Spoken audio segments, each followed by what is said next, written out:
ঢেউ নিয়ে আসি। বাংলাদেশে ও কলকাতার জনপ্রিয় নায়িকা জয়া আহসান এবার জয়া আহসান গ্রামের বাড়িতে বসে রান্না করতেছে, তাও কিনা মাটির চুলায়। ভাবা যায় নায়িকাদেরকে যেখানে দেখা যায় কখনো রান্নাঘরে ঢুকতেই দেখা যায় না, সেইখানে জয়া আহসান মাটির চুলায় রান্না করতেছে। কিন্তু এখানে একটি দুঃখের বিষয় আছে, জয়া আহসান ভিডিওর মাঝখানে একটা কথা বলে দিয়েছে, বলেছে যে আমি কিন্তু রান্না করতে পারি না, আমি রান্না করতে পারি শুধু কুকুর বিড়ালের জন্য, মানুষের জন্য রান্না করতে পারি না, এমন একটি কথা বলল। এবং তারপর কুকুরের গায়ে হাত দিয়ে বলছে যে আমি তাদেরকে অনেক ভালোবাসি বিধায় তাদের জন্য আমি রান্না শিখেছি। তো ভিউয়ার্স, জয়া আহসান সবসময় দেখা যায় কুকুর বিড়াল অথবা নিজস্ব বাগান বাগিচা এইসবকেই সবসময় যত্ন নিতে এবং ভালোবাসে। এই নায়িকার মধ্যে এই গুণটা সবচেয়ে বেশি দেখা যায়।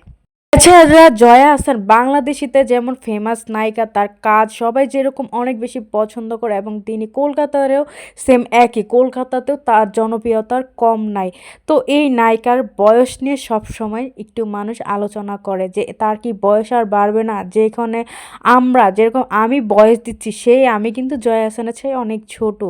তো আমি বুড়ি হয়ে যাচ্ছি কিন্তু জয়া আহসান ম্যাডাম আর বুড়ি হচ্ছে না, কারণ তার লাইফস্টাইল অনেক সুন্দর, সে খাবার দাবার মেনটেন করে, নিজেকে যত্ন নেয়।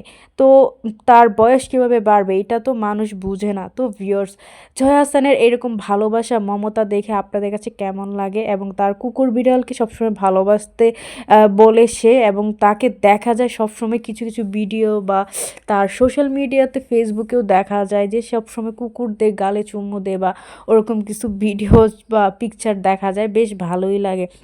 জয়া আহসান বেশ কুকুর বা জীব প্রাণীদেরকে তার মানে তার প্রতি, তাদের প্রতি তার দুর্বলতা বেশি, এরকমটা আমার কাছে দেখতে ভালোই লাগে। আপনাদের কাছে কেমন লাগে কমেন্ট করে জানান। ভিডিওটি ভালো লাগলে চ্যানেলটি সাবস্ক্রাইব করে রাখুন। নেক্সট কেমন ভিডিও পেতে চান অবশ্যই কমেন্ট করে জানাবেন। আজকের মতো এইখানে, সবাই ভালো থাকুন, আল্লাহ হাফেজ।